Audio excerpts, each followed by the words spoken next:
The St. Crispin's Day speech is a part of William Shakespeare's history play, Henry V, in which the king says, "From this day to the ending of the world, but we in it shall be remembered, we few, we happy few, we band of brothers. For he today that sheds his blood with me shall be my brother, be he ne'er so vile." In a not so well-to-do backwater of the port of Southampton, an act of comradeship was lost until this piece of film was discovered, showing a group of seemingly middle-aged men on board a landing craft turn to the camera and remove their helmets to reveal their shaven heads. A popular fashion statement by today's standards, but in the middle of the most significant operation of World War II, was this an empty gesture? So much of the history of the Second World War is lost in many reels of film like this one. It is fortunate that the filmmaker includes the gasometers in the background so that we can be absolutely certain about the location. This is the River Itchen, one of the two that form the confluence upon which Southampton stands, and gasometers can still be seen today near the same location, close to St. Mary's Stadium, home of the Saints, the local soccer team. During World War II, these hards were specifically built for D-Day to avoid bottlenecks occurring, because the success or otherwise would depend on the side which received reinforcements most quickly.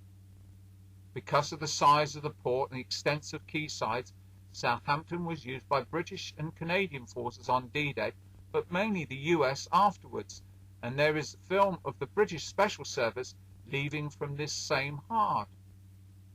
They were probably billeted in a camp on Southampton Common, the same as Henry V's army before crossing the Channel and the Battle of Agincourt. However, alongside the film of the GIs leaving from S4 hard on the River Itchen, we also have pictures of them crossing the Channel in landing craft. Because the British used the embarkation hards in Southampton on D-Day, it is logical to assume that the GIs are crossing on D+1 or 2. Yet it is also possible to guess their destination, because the film shows the troops leaving the landing craft onto a quarry-like beach which can be none other than bloody Omaha, the most treacherous of the D-Day beaches, but the linchpin of the landings. Here there were thoughts of the only Allied retreat, because of the losses sustained by the US forces. What turned into a bloodbath was only saved by those who survived, deciding if they were going to die, they would at least take some of the enemy with them.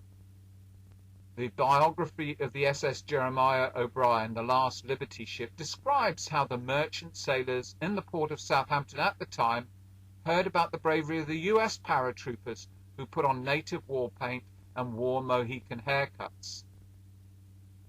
To show a mark of respect for the bravery of their lost comrades, the men in the landing craft shaved their heads and turned to the camera so that the gesture could be captured. Little did they realize that from this day to the ending of the world, this band of brothers, be they ne'er so vile, shall also be remembered.